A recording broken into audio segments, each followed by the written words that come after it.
Hi అందరికీ. Train your brain by Pavani అనే YouTube ఛానల్కి స్వాగతం. ఈరోజు క్లాస్లో 10వ తరగతిలోని 10వ పాఠమైనటువంటి భిక్ష అనే పాఠంలోని పువ్వు గుర్తున్నటువంటి పద్యాలు, వాటి యొక్క ప్రతిపదార్థాలు, అలాగే దాని యొక్క భావము, అలాగే ప్రశ్నలు, జవాబులు, అలాగే భాషాంశాలు, వ్యాకరణాంశాల గురించి తెలుసుకుందాం. ఫస్ట్ పద్యం.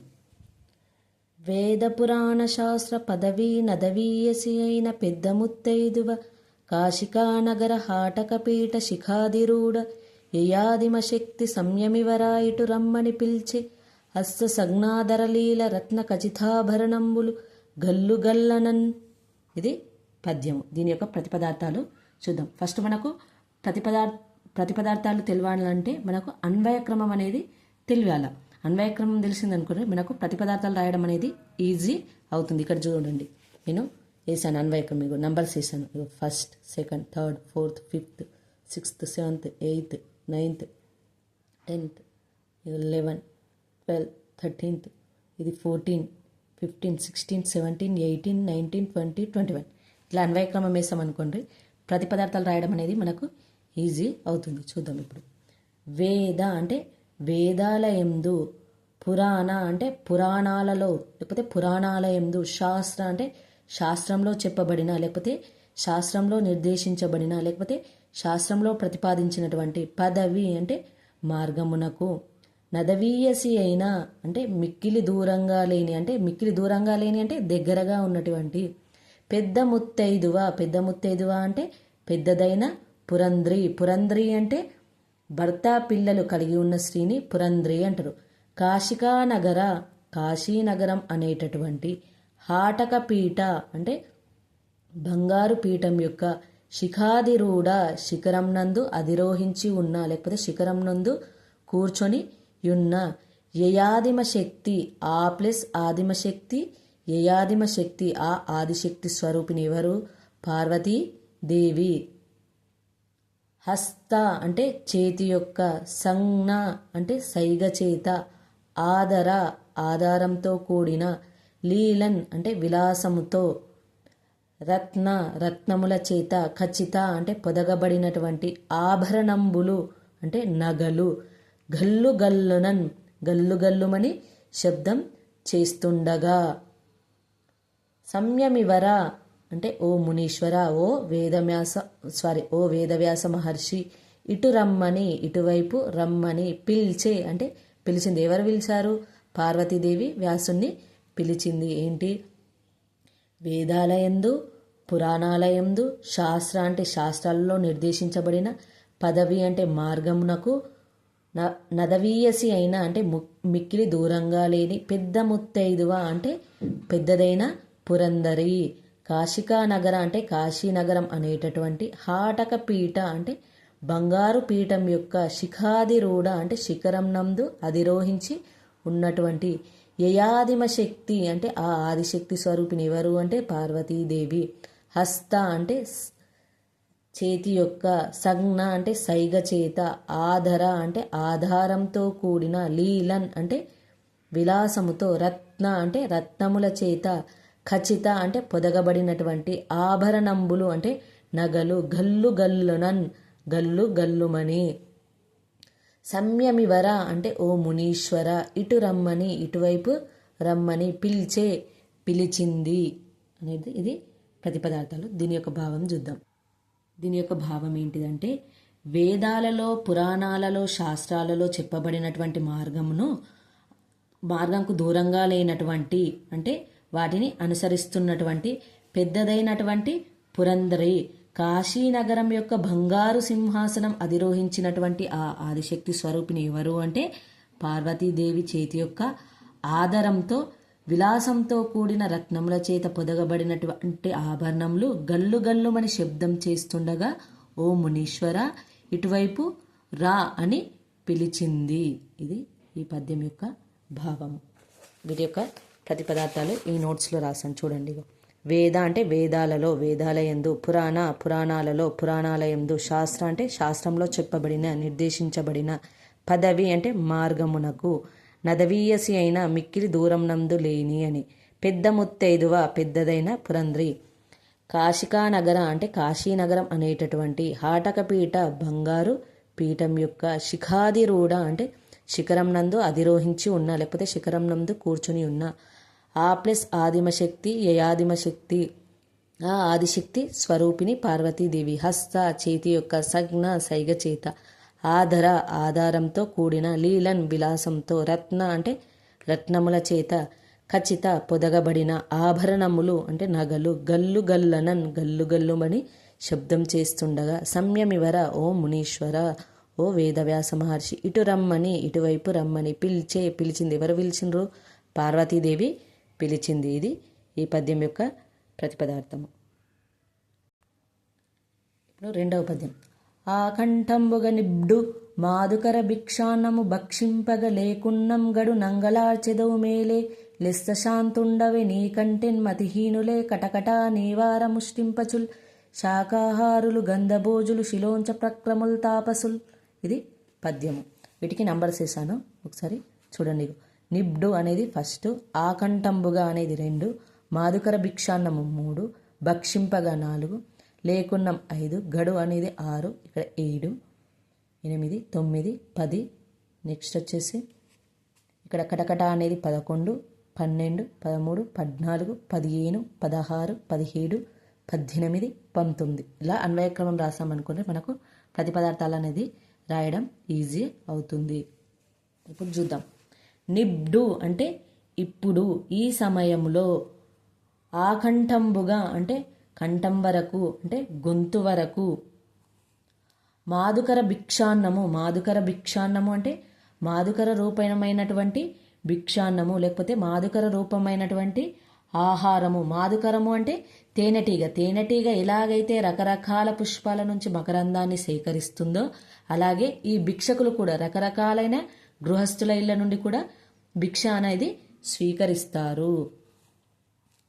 భక్షింపగన్ అంటే తినడానికి, లేకున్నం అంటే లేకపోయేసరికి, కడున్ అంటే మిక్కిలిగా, అంగలార్చెదవు అంటే గంతులు వేస్తున్నావు, మేలే అంటే నీవు చేసిన పని మంచిదేనా, లెస్తా బాగుందా.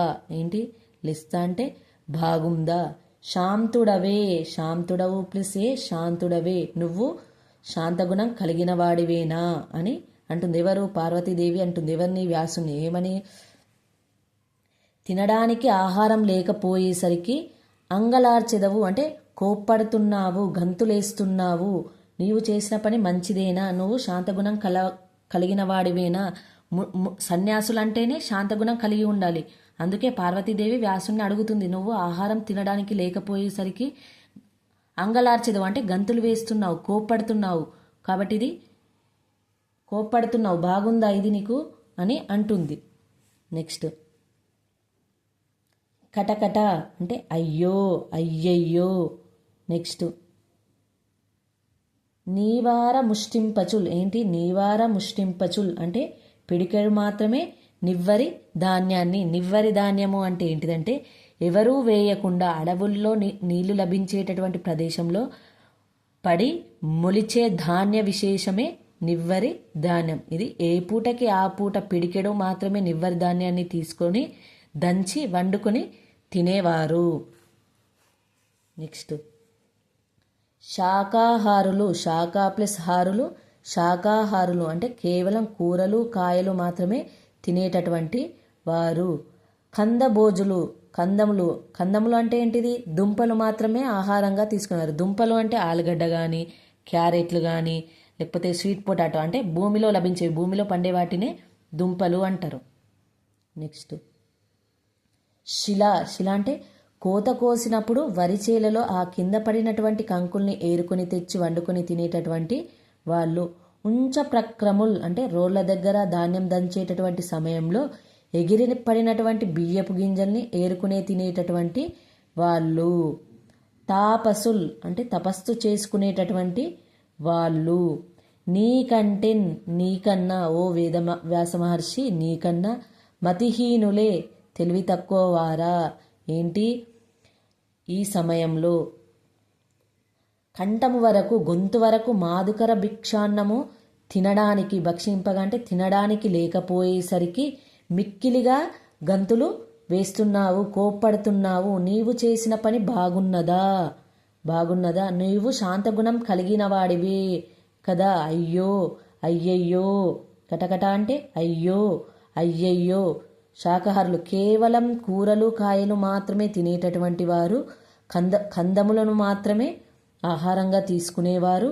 కోత కోసినప్పుడు వరిచేలలో కింద పడినటువంటి కంకుల్ని ఏరుకుని తెచ్చి వండుకుని తినేటటువంటి వాళ్ళు. ఉంచ ప్రక్రములు అంటే రోడ్ల దగ్గర ధాన్యం దంచేటటువంటి సమయంలో ఎగిరిన పడినటువంటి బియ్యంపు గింజల్ని ఏరుకుని తినేటటువంటి వాళ్ళు. తాపసులు అంటే తపస్సు చేసుకునేటటువంటి వాళ్ళు.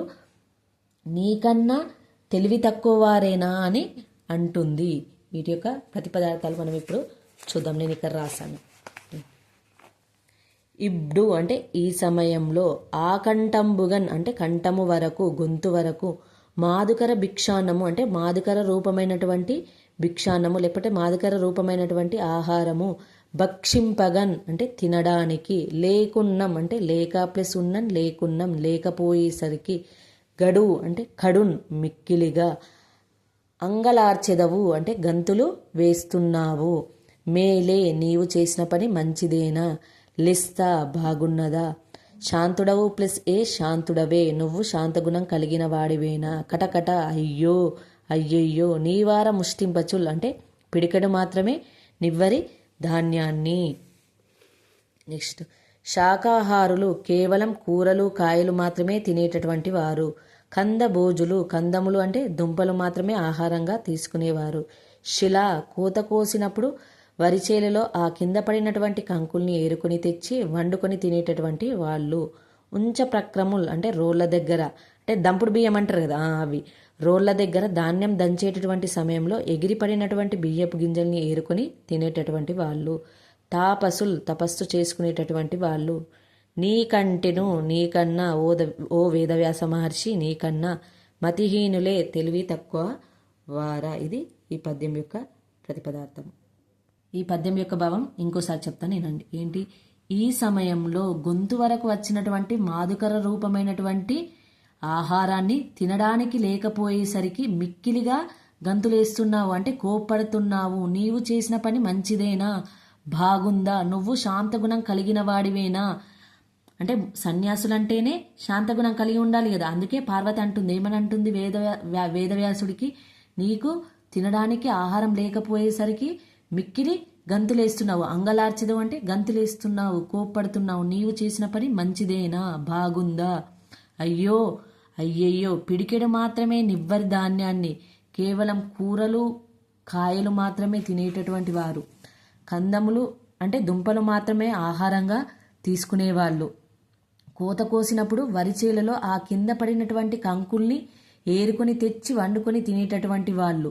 రోళ్ళ దగ్గర అంటే దంపుడు బియ్యం అంటే రోళ్ళ దగ్గర ధాన్యం దంచేటటువంటి సమయంలో ఎగిరిపడినటువంటి బియ్యపు గింజల్ని ఏరుకొని తినేటటువంటి వాళ్ళు, తపస్సు చేసుకునేటటువంటి వాళ్ళు. నీకన్నా అంటే ఓ వేదవ్యాస మహర్షి నీకన్నా తెలివి తక్కువ వారేనా అంటే వీళ్ళందరూ కూడా తెలివి తక్కువ వారేనా అని ఎవరంటుండ్రు, పార్వతీదేవి అంటుంది. ఎవరికంటుంది, వేదవ్యాస మహర్షికి. వీళ్ళందరూ నీకన్నా తెలివి తక్కువ వారేనా అని అంటుంది. ఇది రెండవ పద్యం. నెక్స్ట్ మూడవ పద్యం చూద్దాం. అనవుడు నల్ల నవ్వి కమలానన ఇట్లను లెస్సగాకయో మునివరని, నీవు శిష్య గణముంగొని చెయ్యనరమ్ము, విశ్వనాథుని కృప పేర్మి నెందరతితుల్ చనుదించిన గామధేను ముంబని గొన్నట్టు పెట్టుదు నభారములైన ఎబిత్సితాన్నముల్. ఇది పద్యము. వీటి యొక్క భావము ప్రతిపదార్థాలు చూద్దాం. ఇక్కడ అన్వయక్రమం అనేది రాశాను. అన్వయక్రమం రాశాను అనుకోండి, ప్రతిపదార్థాలు రాయడం ఈజీ అనేది అవుతుంది. ఇక్కడ అనవుడు అంటే ఏంటిదంటే అని చెప్పగా, వ్యాసుడు ఇట్లా చెప్పగా ఏమని చెప్తాడు వ్యాసుడు, సూర్యాస్తమ సమయం అవుతుంది, నేనే కాకుండా నాతో పాటు 10,000 మంది శిష్యులున్నారు, వాళ్ళు తినకుండా నేను భోజనం చెయ్యను. నెక్స్ట్ కమలానన అంటే పద్మం వంటి ముఖం కలిగినటువంటి పార్వతీదేవి. అల్ల నవ్వి అంటే అలా నవ్వి, మెల్లగా చిరునవ్వు నవ్వి. ఇట్లను అంటే ఇలా చెబుతుంది. లెస్తగాక బాగుంది. యో మునివర అంటే ఓ మునీశ్వర. నీవు అంటే నువ్వు, అంటే నీవు. శిష్యగణము అంటే శిష్యులందరినీ కూడా తీసుకొని చెయ్యన రమ్ము అంటే వెంటనే రండి, శీఘ్రంగా రండి. విశ్వనాథుని అంటే విశ్వనాథుడైనటువంటి ఈశ్వరుని యొక్క లేకపోతే కాశీ విశ్వనాథుని యొక్క కృప పేర్మి. కృప అంటే దయ, పేర్మి అంటే అధికమైనటువంటి దయచేత. ఎందరతిథులు అంటే ఎంతమంది అతిథులు. చనుదించిన అంటే వచ్చినప్పటికిని. కామధేనువు కోరిన కోరికలను తీర్చే కామధేనువు. పనిగొన్నట్లు అంటే స్వాధీనం చేసుకున్న విధంగా. నెక్స్ట్ వచ్చేసి అపారములైన, ఇక్కడ ఉంది అపారములైన అంటే అంతులేనటువంటి. అభిప్సితాన్నములు కోరినటువంటి పదార్థాలను పెట్టుదు అంటే భోజనంగా పెడతాను. ఏంటి అనవుడు అంటే ఏంటిది? వ్యాసుడు ఇట్లా ఏమని చెప్తాడు? సూర్యాస్తమ సమయం అవుతుంది, నేనే కాకుండా నాతో పాటు 10,000 మంది శిష్యులు ఉన్నారు, వాళ్ళు తినకుండా నేను భోజనం చేయను అని చెప్తుండ్రి. కమలానన అంటే పద్మం వంటి ముఖం కలిగినటువంటి పార్వతీదేవి నల్ల నవ్వి అంటే అలా నవ్వి, చిరునవ్వు నవ్వి, మెల్లగా నవ్వి ఇట్లను ఇలా చెబుతుంది. లెస్తగాక యో మునివర అంటే ఓ మునీశ్వర. నీవు అంటే నీవు. శిష్యగణమును శిష్యులందరినీ కూడా తీసుకొని చెయ్యన అంటే వెంటనే రండి, శీఘ్రముగా రండి. చెయ్యన రమ్ము అంటే వెంటనే రండి, శీఘ్రంగా రండి అని ఎవరు చెప్తుండ్రు? పార్వతీదేవి శిష్యులతో చెప్తుంది. మీ శిష్యగణంని తీసుకొని వెంటనే రండి అని చెప్తుంది. విశ్వనాథుని అంటే విశ్వనాథుడైనటువంటి ఈశ్వరుని యొక్క కృప పేర్మి అంటే అధికమైనటువంటి దయచేత. ఎందరతిథులు అంటే ఎంతమంది అతిథులు. అతిథులు అంటే వారం తిథి లేకుండా మన ఇంటికి భోజనానికి వచ్చే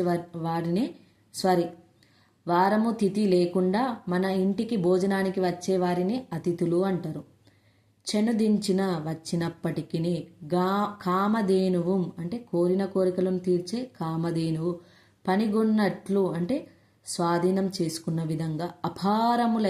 అపారములైనటువంటి అంతులైనటువంటి అభిప్సితానములు కోరినటువంటి పదార్థాలను పెట్టుదు అంటే పెడతాను. ఏమని చెప్తుంది పార్వతీదేవి? ఓ మునీశ్వర, నీ శిష్యులందరినీ కూడా వెంటనే తీసుకునిరా. నీకు అధికమైనటువంటి దయచేత, విశ్వనాథుడైనటువంటి ఈశ్వరుని యొక్క దయచేత ఎంతమంది అతిథులు వచ్చినా కూడా కోరిన కోరికలను తీర్చేటటువంటి కామధేనువు స్వాధీనం చేసుకున్న విధంగా అంతులేనటువంటి అంటే అన్లిమిటెడ్ అంతులేనటువంటి మీరు కోరినటువంటి పదార్థాలను, మీరు ఏది కోరితే అటువంటి పదార్థాలను, మీరు కోరినటువంటి పదార్థాలను మీకు భోజనంగా పెడతాను అని పార్వతీదేవి వ్యాసునితో చెబుతుంది. ఈ పద్యం యొక్క మనము 10 పదార్థాలు ఇక్కడ రాసాం చూడండి. అనవుడు అంటే అని చెప్పగా, వ్యాసుడు ఇట్లా చెప్పగా. కమలానన పద్మం వంటి ముఖం కలిగినటువంటి పార్వతి. నెక్స్ట్ అలా నవ్వి, చిరునవ్వు నవ్వి, మెల్లగా నవ్వి ఇట్లను ఇలా చెబుతుంది. ఓ మునీశ్వర అంటే ఓ మునీశ్వరుడా. నీవు అంటే నీవు. శిష్యగణమున్ శిష్యులందరినీ కూడా తీసుకొని చెయ్యన రమ్ము అంటే వెంటనే రండి, శీఘ్రంగా రండి. విశ్వనాథుడైనటువంటి ఈశ్వరుని యొక్క కృప పేర్మి అధికమైనటువంటి దయచేత. ఎంతమంది అతిథులు. చనుదించిన అంటే వచ్చినప్పటికీ. కామధేనువున్ కోరిన కోరికలను తీర్చే కామధేనువు. పనిగొన్నట్లు స్వాధీనం చేసుకున్న విధంగా. అపారములైన అంటే అంతులేనటువంటి. అభీప్సితాన్నములు కోరినటువంటి పదార్థాలు. పెట్టుదు అంటే భోజనంగా పెడతాను. ఇది ఈ పద్యం యొక్క ప్రతిపదార్థాలు. నెక్స్ట్ ప్రశ్న జవాబులు చూద్దాం. క్రింది ప్రశ్నలకు 5 వాక్యాల్లో జవాబులు రాయండి. ఫస్ట్ క్వశ్చన్, పాఠం ఆధారంగా వ్యాసుడు ప్రవర్తించిన తీరుపై మీ అభిప్రాయం రాయండి. ఏంటి? పాఠం ఆధారంగా వ్యాసుడు ప్రవర్తించిన తీరుపై మీ అభిప్రాయం రాయండి. పాఠం అంటే భిక్ష పాఠం ఆధారంగా వ్యాసుడు ప్రవర్తించిన తీరుపై మీ అభిప్రాయం రాయండి. ఇక్కడ దీనికి ఆన్సర్ చూద్దాం. వ్యాసుడు సమస్త విద్యలకి గురువు. ఏంటి? వ్యాసుడు అన్ని విద్యలకి కూడా గురువు. ఎవరు అంటే వ్యాసుడు. వ్యాసుడి వద్ద 10,000 మంది శిష్యులు ఉండేవారు. ఎవరి దగ్గర? వ్యాసుని దగ్గర 10,000 మంది శిష్యులు ఉండేవారు. వ్యాసుడు కాశీనగరంలో శిష్యులకు విద్య నేర్పుతూ, అక్కడ బ్రాహ్మణవాడలో భిక్షాటన చేస్తూ, కాశీ విశ్వేశ్వరుణ్ణి సేవిస్తూ కాలం గడిపేవాడు. ఏంటి? వ్యాసుడి దగ్గర 10,000 మంది శిష్యులు ఉండేవారు. 10,000 మంది శిష్యులు ఉండేవారు. వ్యాసుడు ఏం చేస్తుండే? ఆ 10,000 మంది శిష్యులకు విద్య నేర్పుతూ, అక్కడ బ్రాహ్మణవాడలో భిక్షాటన చేస్తూ, కాశీ విశ్వేశ్వరుని అంటే కాశీలో ఉన్నటువంటి ఈశ్వరునికి అంటే శివునికి సేవిస్తూ కాలం అనేది గడిపేవాడు. ఈశ్వరుని మాయ వల్ల ఒకరోజు భిక్షాటనకు వెళ్ళిన వ్యాసునికి రకరకాల కారణాలు చెప్పి ఎవరూ భిక్ష వేయలేదు. ఏం చేసిండ్రు? ఈశ్వరుడి మాయ వల్ల ఒకరోజు భిక్షాటనకు వెళ్ళి విశ్వనాథుడు, కాశీ విశ్వనాథుడు వ్యాసుని పరీక్షించాలని ఏం చేస్తాడు? వ్యాసుడికి ఒకరోజు భిక్ష అనేది దొరకదు. ఎక్కడ వెళ్ళినా కూడా ఏదో ఒక కారణం చేత భిక్ష అనేది ఎవరు కూడా వేయరు. ఏదో ఒక కారణం చెప్పి భిక్ష అనేది వేయరు. ఉదయమే లేచి ఏ పాపాత్ముని ముఖం చూశానో తనకు భిక్ష దొరకలేదని వ్యాసుడు అనుకున్నాడు. భిక్ష దొరకకపోయేసరికి వ్యాసుడు ఏమనుకున్నాడు? నేను పొద్దున లేచి ఏ పాపాత్ముని ముఖం చూశానో తనకు భిక్ష దొరకలేదని వ్యాసుడు అనుకున్నాడు. సూర్యాస్తమయం తర్వాత వ్యాసుడు భోజనం చేయడు. అందుకే ఆ రోజు పస్తునుండవలసి వచ్చింది. వ్యాసుడు సూర్యాస్తమయం అంటే సూర్యుడు అస్తమించిన తర్వాత భోజనం అనేది చేయడు. అందుకే ఆ రోజు పస్తునుండవలసి వచ్చింది. 2 రోజుల పాటు కాశీనగరంలో భిక్ష దొరకకపోవడంతో కాశీనగరాన్ని శపించబోయాడు. 2 రోజుల పాటు కూడా కాశీనగరంలో భిక్ష దొరకకపోవడంతో కాశీనగరాన్ని శపించబోయాడు. ఎందుకు దొరకలేదు భిక్ష అంటే విశ్వనాథుడు వ్యాసుడిని పరీక్షించాలనుకున్నాడు. అందుకే అక్కడ భిక్ష అనేది దొరకలేదు వ్యాసుడికి. అందుకే ఏం చేసిండు? వ్యాసుడు భిక్ష దొరకకపోవడంతో కాశీనగరాన్ని శపించబోయాడు. దీనివల్ల గొప్ప తపస్వి అయినప్పటికీ సులభకోపి అని తెలుస్తుంది. అంటే చిన్న విషయానికి కూడా ఎక్కువ కోపం అనేది వ్యాసునికి ఉందని తెలుస్తుంది. పార్వతీదేవి సామాన్య స్త్రీ వేషంలో బ్రాహ్మణవాడలో కనిపించి భోజనానికి పిలువగా తన శిష్యులు లేకుండా తాను ఒక్కడనే భుజించడని చెప్పడం వల్ల శిష్యులంటే ఎంతో ప్రేమ అని తెలుస్తుంది. ఆకలిగా ఉన్నప్పటికీ గంగానదిలో స్నానం చేసి భోజనం చేస్తానని పార్వతీదేవికి చెప్పడం వల్ల నిత్యం పవిత్ర గంగలో స్నానం చేస్తే ఉత్తముడని తెలుస్తుంది. స్నానం చేసే ఉత్తముడని తెలుస్తుంది. కాశీనగరాన్ని శపించబోయాడు. ఏమని? 2 రోజుల నుంచి ఆహారం దొరకకపోయేసరికి ఏమని శపించాడంటే కాశీనగర వాసులకి 3 తరాల వరకు కూడా విద్య, ధనము, మోక్షం అనేది ఉండకపోవునుగా కానీ శపించబోయాడు. అంతలోనే ఏం చేసిండ్రు? గొప్ప తపస్వి అయినటువంటి సులభకోపి అని తెలుస్తుంది. అంటే 2 రోజులకి ఆహారం దొరకకపోయేసరికి వ్యాసునికి చాలా కోపం ఉందని తెలుస్తుంది. పార్వతీదేవి ఏం చేసింది? సామాన్య స్త్రీ వేషంలో బ్రాహ్మణవాడలో కనిపించి పిలుస్తుంది. ఎవరికి? వ్యాసునికి ఆహారం భోజనానికి రమ్మని పిలుస్తుంది. అప్పుడు వ్యాసుడు ఏమని చెప్తాడు? సూర్యాస్తమ సమయం అవుతుంది, నేను ఇక తినను. నాతో పాటు 10,000 మంది శిష్యులున్నారు. నేను వాళ్ళందరినీ వదిలిపెట్టి నేను అన్నం అనేది భోజనం అనేది చేయను అని చెప్తున్నాడు. శిష్యులంటే ఎంతో ప్రేమ అని తెలుస్తుంది. ఆకలిగా ఉన్నప్పటికీ గంగానదిలో స్నానం చేసి భోజనం చేస్తానని పార్వతీదేవికి చెప్పడం వల్ల నిత్యం పవిత్ర గంగలో స్నానం చేసే ఉత్తముడని తెలుస్తుంది. పార్వతీదేవి చేత మందలింపబడి తన తప్పును తెలుసుకున్న గొప్పవాడు వ్యాసుడు. ఏమైంది? తనకు 2 రోజుల నుంచి ఆహారం దొరకకపోయేసరికి కాశీనగరాన్ని ఏం చేస్తాడు? శపించాలనుకుంటాడు. ఏమని? మీకు 3 తరాల వరకు కూడా విద్యా, ధనం, మోక్షం అనేది ఉండకపోవుగా కానీ శపిస్తాడు. అప్పుడు ఏం చేస్తాడు? అప్పుడు అంతట్లోనే ఏం చేస్తుంది? పార్వతీదేవి అంటే నార్మల్ స్త్రీ రూపంలో ధరించి సామాన్య స్త్రీ వేషంలో వచ్చి ఆ బ్రాహ్మణుడికి కనిపించి, ఓ బ్రాహ్మణోత్తమ, నీకు భోజనం పెడతారా అని పిలిస్తే అప్పుడు వ్యాసుడు ఏమంటాడు? నేను సూర్యాస్తమ సమయం అవుతుంది, నాకు 10,000 మంది శిష్యులున్నారు, వాళ్ళని వదిలిపెట్టి నేను తినను అని చెప్తాడు. అప్పుడు పార్వతీదేవి చెప్తుంది. ఏమంటది? నువ్వు గొప్ప ఋషివి. అప్పుడు పార్వతీదేవి చెప్తుంది. ఏమని? మందలిస్తుంది వ్యాసుని. ఏమని? నువ్వు గొప్ప ఋషివి, ఇలాంటి వారు ఇలా చేయడం చాలా తప్పు అని చెప్పి ఆ విధంగా పార్వతీదేవి వ్యాసుని మందలిస్తుంది. తన తప్పు తెలుసుకున్న తెలుసుకున్న గొప్పవాడు వ్యాసుడు. అప్పుడు వ్యాసుడు తన తప్పుని తెలుసుకుంటాడు. నెక్స్ట్ సెకండ్ క్వశ్చన్ చూద్దాం. ఇది మొదటి ప్రశ్న యొక్క సమాధానం. నేడు నిన్నటికి మరునాడు నిక్కువంబు అను మాటలు ఎవరు ఎవరితో ఏ సందర్భంలో అన్నారు, వీటి అంతరార్థమేమిటో వివరించండి. ఇంకోసారి చెప్తాను క్వశ్చన్. నేడు నిన్నటికి మరునాడు నిక్కువంబు అను మాటలు ఎవరు ఎవరితో ఏ సందర్భంలో అన్నారు, వీటి అంతరార్థమేమిటో వివరించండి. ఇది సెకండ్ క్వశ్చన్. ఏంటిది? నేడు అంటే ఈరోజు, నిన్నటికి అంటే నిన్నటికి, మరునాడు అంటే మరుసటి రోజుకు. ఈ రోజుకి నిన్న ఏ విధంగా అయితే ఉపవాసం ఉన్నామో నేడు కూడా అదే విధంగా ఉపవాసంలో ఉంటాము. ఇక్కడ నిక్కవంబు అంటే నిజము అను మాటలు ఎవరు ఎవరితో ఏ సందర్భంలో అన్నారు, వీటి అంతరార్థమేమిటో వివరించండి. దీనికి ఆన్సర్ చూద్దాం. నిన్నటిలాగే నేడు కూడా ఉపవాసంతో ఉంటాను అన్న మాటలు వ్యాసుడు సామాన్య స్త్రీ వేషంలో కనబడి తనను భోజనానికి తన ఇంటికి రమ్మని పిలిచిన పార్వతీదేవితో అన్నాడు. ఏమన్నాడు? నిన్నటిలాగే ఈరోజు కూడా ఉపవాసంతో ఉంటాను అన్న మాటలు వ్యాసుడు సామాన్య స్త్రీ వేషంలో కనబడిన తనను భోజనానికి తన ఇంటికి రమ్మని పిలిచినటువంటి పార్వతీదేవితో అన్నాడు. వ్యాసుడు కాశీనగరాన్ని శపించాలనుకున్నాడు. అప్పుడు పార్వతీదేవి సామాన్య స్త్రీ వేషంలో వ్యాసునికి కనబడి వ్యాసుడు కాశీనగరంపై కోపించడం తగదని మందలించి అతడిని తన ఇంటికి భోజనానికి రమ్మని పిలిచింది. ఏంటి? రెండు రోజులైనా కూడా ఏంటి వ్యాసునికి ఆహారం దొరకకపోయేసరికి కాశీనగరాన్ని శపించాలనుకుంటాడు. ఏమని శపించాలనుకుంటాడు?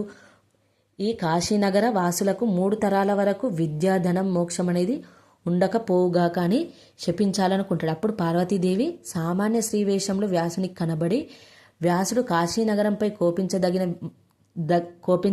కోపించదగదని మందలించి అతన్ని తన ఇంటికి భోజనానికి రమ్మని పిలుస్తుంది. ఏంటి? నువ్వు ఋషివి కాబట్టి ఇలా శపించకూడదని చెప్పి అతన్ని భోజనానికి ఇంటికి రమ్మని పిలుస్తుంది. అప్పుడు వ్యాసుడు పార్వతీదేవితో సూర్యుడు అస్తమిస్తున్నాడని, తనకు 10,000 మంది శిష్యులున్నారని, తన వ్రతాన్ని విడిచి తానొక్కడే తినడం వీలు కాదని చెప్పాడు. ఏం చెప్తాడు? పార్వతీదేవి భోజనానికి పిలిచేసరికి వ్యాసుడు ఏమని చెప్తాడు? నేను సూర్యాస్తమ సమయం అవుతుంది, నాతో పాటు నాకు 10,000 మంది శిష్యులున్నారు, నేను వారితోనే తింటాను, వారితోనే భోజనం చేస్తాననే వ్రతంలో ఉన్నాను, అంటే వారితోనే తింటాను అంటే నా శిష్యులతోనే తింటాను అనే వ్రతంలో ఉన్నాను కాబట్టి నేను వారిని విడిచిపెట్టి తినను అని చెప్తాడు. తాను వ్రతాన్ని విడిచి తానొక్కనే తినడం వీలు కాదని చెప్తాడు. ఈరోజు నిన్నటి రోజుకు తర్వాతి రోజు అనేది నిజం అని ఈ మాటలకు అర్థం. అంటే నిన్న ఏ విధంగా భోజనం లేకుండా పస్తులున్నామో అలాగే ఈరోజు కూడా పస్తులుంటాము అని అర్థం. ఏంటి? సూర్యాస్తమయ సమయం అవుతుంది కాబట్టి ఇప్పుడు మేము తినము, నాతో పాటు కూడా 10,000 మంది శిష్యులు ఉన్నారు కాబట్టి నేను వారిని విడిచిపెట్టి తినలేను అని చెప్తాడు. ఏంటి? నిన్నటిలాగే ఎలాగైతే ఉపవాసం ఉన్నామో ఈరోజు కూడా అలాగే ఉపవాసంతోనే ఉంటాము అంటే పస్తులుంటాము అని దీని యొక్క అర్థం. ఇది రెండవ ప్రశ్న, దాని యొక్క ఆన్సర్. నెక్స్ట్ మూడో క్వశ్చన్. ఆకలి వల్ల వ్యాసుడు కాశీనగరాన్ని శపించాలనుకున్నాడు కదా, ఆకలి మనిషి విచక్షణను నశింపజేస్తుంది అనే దాని గురించి రాయండి. ఇది దీని యొక్క ఆన్సర్. ఏంటి? సమస్త ప్రాణులు ఆహారాన్ని తినే జీవిస్తాయి. ఏంటి? భూమిపైన సమస్త ప్రాణులు, అన్ని ప్రాణులు కూడా ఆహారం తినే జీవిస్తాయి. ఆహారం లేకపోతే అవి చనిపోతాయి. ఆహారం తినకపోతే ప్రాణాలు నిలువవు. ఏంటి? మనకు ఆహారం అనేది లేదనుకోండి, మనం జీవించలేము. ఆకలి నుండి కోపం అనేది కలుగుతుంది. ఏంటి? ఆకలి నుండి కోపం అనేది కలుగుతుంది. మనకు కొన్ని రోజుల వరకు ఆహారం దొరకకపోయేసరికి మనం ఏం చేస్తాం? కోపం అనేది పెరిగిపోతుంది. మనం కోపంలో ఏం చేస్తామో కూడా మనకే తెలియదు. విచక్షణ అనేది కోల్పోతాం. కోపం అనేది కలుగుతుంది. కోపాన్ని జయించడం అంత తేలిక కాదు. ఆకలితో ఉన్న వారి కోపాన్ని జయించడం అంత తేలిక కాదు. కోపం వస్తే మనిషి రాక్షసుడవుతాడు. ఏంటి? కోపం వస్తే మనిషి అనేవాడు రాక్షసుడవుతాడు. అంటే ఏం చేస్తాడో కూడా తనకు తానే తెలియదు. ఆ కోపంలో ఆహారం దొరకలేదనే కోపంలో పస్తులు ఉంటారు కదా, ఆహారం దొరకకపోయేసరికి కోపంతో అసలు మనిషి ఎలా ప్రవర్తిస్తాడో కూడా అతనికే తెలియదు. తాను ఏం చేస్తున్నాడు, ఏం మాట్లాడుతున్నాడు అనే విచక్షణను కోల్పోతాడు, తన వారికి కూడా దూరం అవుతాడు, ఒక్కో క్షణంలో వాళ్ళ ఇంటి వారికి కూడా దూరం అవుతాడు. భిక్షా పాఠ్య భాగంలోని వ్యాసుడు గొప్ప జ్ఞాని. ఏంటి భిక్షా పాఠ భాగంలోని వ్యాసుడు గొప్ప జ్ఞాని 2 రోజులు భిక్ష దొరకలేదని కాశీ నగరాన్ని శపించాలనుకుంటాడు. ఏంటి ఆకలి కోపంతో 2 రోజులు ఆహారం దొరకపోయేసరికి వ్యాసుడు ఏం చేస్తాడు, కాశీ నగరాన్ని శపించాలనుకున్నాడు. కాబట్టి ఆకలి బాధ మనిషిని ఎంత చెడ్డ పనులను చేయడానికైనా ప్రేరేపిస్తుంది. అందువల్ల ఆకలితో ఉన్న వారికి ఆహారం పెట్టడం మన కర్తవ్యం. ఏంటి ఆకలి బాధ మనిషిని ఎంత చెడ్డ పనినైనా చేయడానికి సిద్ధపడుతుంది. అందువల్ల ఆకలితో ఉన్న వారికి ఆహారం అనేది మనం పెట్టాలి, అది మన కర్తవ్యం. ఇది 3rd క్వశ్చన్, దాని యొక్క ఆన్సర్. Next long question. భిక్షపాఠంలోని కథను సంక్షిప్తంగా రాయండి. ఏంటి భిక్షపాఠంలోని కథను సంక్షిప్తంగా రాయండి. ఇది లాంగ్ క్వశ్చన్. దీనికి ఆన్సర్ చూద్దాం. వ్యాసుడు సకల విద్యలకు గురువు. ఏంటి వ్యాసుడు అన్ని విద్యలకు కూడా గురువు. ఒకరోజు మధ్యాహ్న వేళలో శిష్యులతో కలిసి కాశీనగరంలోని బ్రాహ్మణవాడలో భిక్షాటన కోసం వెళ్ళాడు. ఏం చేశాడు, ఒకరోజు మధ్యాహ్నం సమయంలో శిష్యులతో కలిసి కాశీనగరంలో బ్రాహ్మణవాడలో భిక్షాటన కోసం వెళ్ళాడు. అక్కడి గృహిణులు ఏవేవో కారణాలు చెప్పి వ్యాసుడికి భిక్ష పెట్టలేదు. ఏంటి కాశీ విశ్వనాథుడు వ్యాసుని పరీక్షించాలనుకుంటాడు. అప్పుడు ఆ సమయంలో ఏం చేస్తాడు, భిక్షాటనకు వెళ్ళినప్పుడు అక్కడ గృహిణులు ఏవేవో కారణాలు చెప్పి వ్యాసుడికి భిక్ష అనేది పెట్టదు. అంటే వ్యాసుడికి భిక్ష అనేది దొరకదు. ఆ రోజు ఉపవాసం ఉందామని, మరుసటి రోజు భిక్ష తప్పకుండా దొరుకుతుందని వ్యాసుడు అనుకున్నాడు. కానీ ఈశ్వరుని మాయ వల్ల మరుసటి రోజు కూడా ఆయనకు ఎవరు భిక్ష అనేది పెట్టలేదు.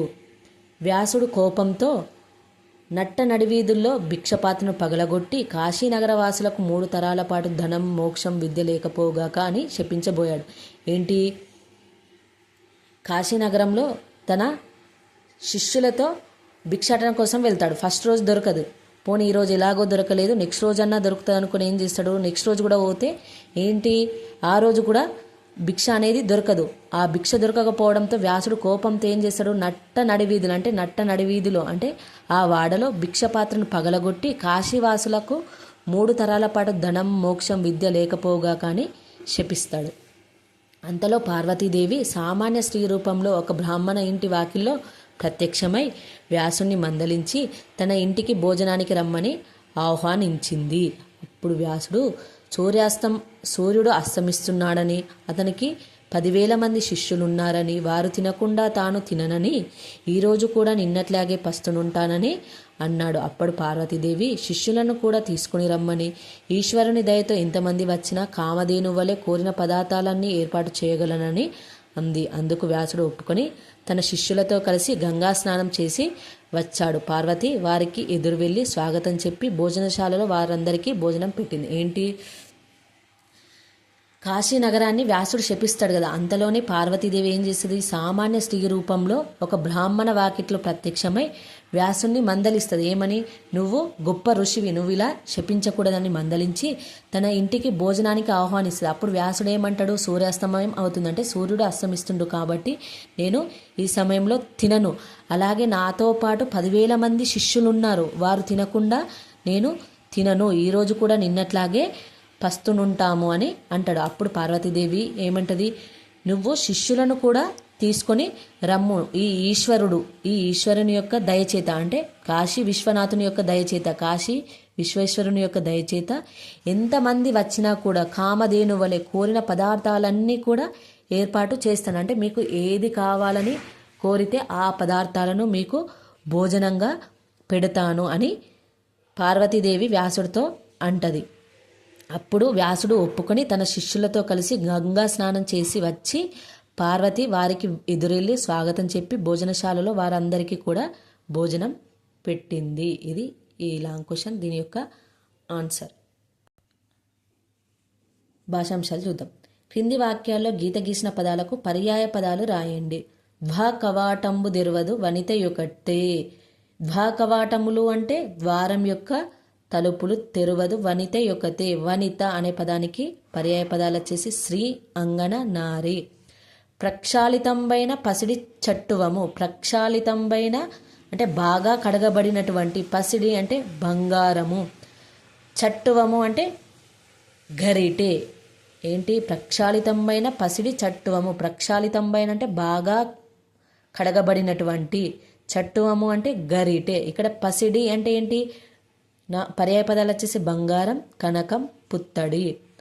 పారాశర్యుండు క్షుత్పిపాస పరవశుండై శపింప దలించెను. పారాశర్యుండు అంటే ఆకలి దాహం చేత ఆకలి దాహం చేత బాధ కలిగిన వారై శపింపదలిచిన వారు. ఏంటి? పారాశర్యుండు అంటే ఆకలి దాహం చేత బాధ కలిగినటువంటి వారై బాగా శపింపదలిచిన వారు. పారాశర్యుండు అనే పదానికి పర్యాయ పదాలు వచ్చేసి వ్యాసుడు, బాదరాయణుడు, కృష్ణ ద్వైపాయనుడు. అస్తమింపగా చేసిన ఇవ్వీటి మీద నాగ్రహము తగునే. నాగ్రహము అంటే కోపము, క్రోధము, కినుక. అస్తమింపగా చేసినాడు అహిమకరుడు. హిమకరుడు అంటే చంద్రుడు. చల్లని వెన్నెలను కురిపించేవాడు ఎవరు? చంద్రుడు. అహిమకరుడు అంటే సూర్యుడు, రవి, భాస్కరుడు.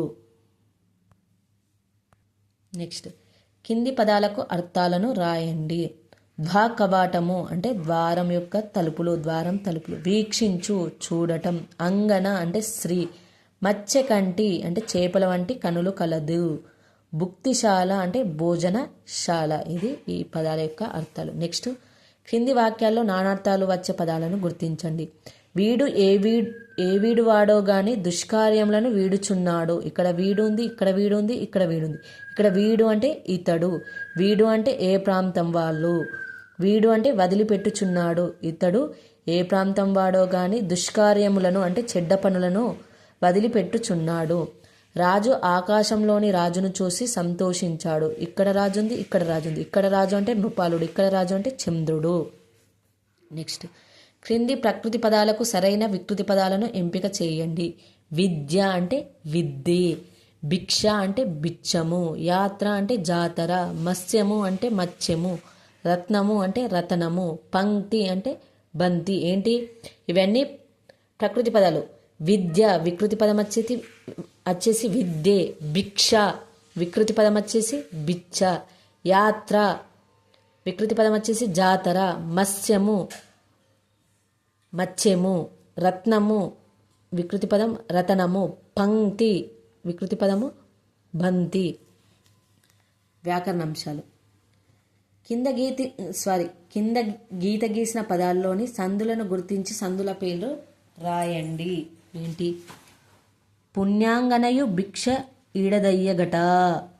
పుణ్యాంగనయు, పుణ్య ప్లస్ అంగనయు. ఏంటి? పుణ్య ప్లస్ అంగనయు. న్యా అంటే నో ప్లస్ యూ ప్లస్ ఆ. ఇందులో ఆ అనే అచ్చుంది కదా. ఆ పూర్వపదంలోని ఆ అనే అక్షరానికి పరపదంలోని ఆ అనే అచ్చు పరంబైనప్పుడు వాటి దీర్ఘం అనేది ఏకాదేశం అవుతుంది. అంటే దీర్ఘం అనేది వస్తుంది. ఇది సవర్ణ దీర్ఘ సంధి. సవర్ణ దీర్ఘ సంధికి సూత్రం ఏంటిదంటే ఆయి ఊరులకు అవే అచ్చుల పరంబైన వాటి దీర్ఘం అనేది ఏకాదేశం అవుతుంది. ఇక్కడ ఆకి ఆ అనేది పరంబైంది కాబట్టి ఇక్కడ దీర్ఘం అనేది వచ్చింది. పుణ్యాంగనయు. కాశీ ఇవ్వీటి మీద నాగ్రహము దగునే. ఇవ్వీటి విడదీస్తే ఈ ప్లస్ వీటి. ఇవ్వీటి త్రికసంధి. ఆయియేలు త్రికంబు నాబడు. ఇది మొదటి సూత్రం ప్రకారము. ఓ మునీశ్వర వినవయ్య. మునీశ్వర విడదీస్తే ముని ప్లస్ ఈశ్వర మునీశ్వర. నీ అంటే ఇందులో ఈ అని వచ్చింది కదా. ఈకి ఈ అనే అచ్చు పరంబ అయితే ఈ అనేది వచ్చింది, దీర్ఘం అనేది వచ్చింది. మునీశ్వర. ఇది సవర్ణ దీర్ఘ సంధి. సవర్ణ దీర్ఘ సంధికి సూత్రం ఏంటిదంటే ఆయి ఊరులకు అవే అచ్చులు పరంబైన వాటి దీర్ఘం ఏకాదేశం అగును. అంటే ఈకి ఈ అనేది పరంబైంది కాబట్టి ఇక్కడ దీర్ఘం అనేది వచ్చింది. దీర్ఘం వచ్చింది అనుకో అది సవర్ణ దీర్ఘ సంధి అని గుర్తుంచుకోవాలి. ఈ సందులపైన కూడా వీడియో చేశాను, చూడండి.